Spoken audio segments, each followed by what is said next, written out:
Comme promis, me revoici pour jaser des favoris à l'élection papale. Qui parmi les 135 cardinaux électeurs recevra les 2 tiers des voix pour succéder au pape François? Même si rien n'est gagné pour eux, 3 cardinaux sont actuellement en tête de liste. En première position, le cardinal Pietro Parolin, qui, selon les spécialistes, est le favori des favoris. Il a 70 ans, il est le secrétaire d'État du Saint-Siège au Vatican et il est un diplomate renommé depuis plus de 30 ans. Ses atouts?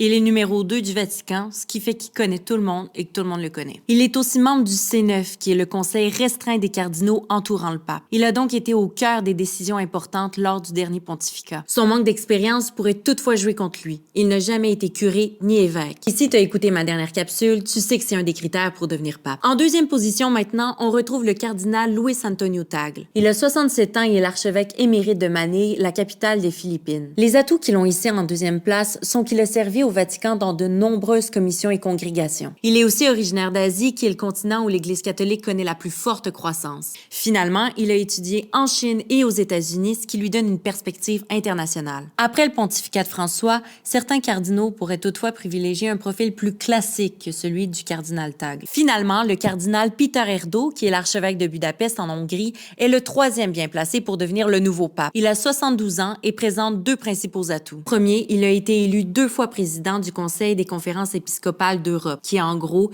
est un regroupement d'évêques européens. Ça montre que ses confrères évêques l'estiment. Le deuxième atout, il est très engagé dans le dialogue avec les Juifs et les orthodoxes. Si on croit au proverbe romain qui dit que celui qui entre pape au conclave en ressort cardinal, il se peut très bien qu'aucun des 3 cardinaux qui sont actuellement en tête de liste ne soit élu. En bref, mieux vaut se préparer à être surpris du résultat du conclave et pas se faire trop de scénarios.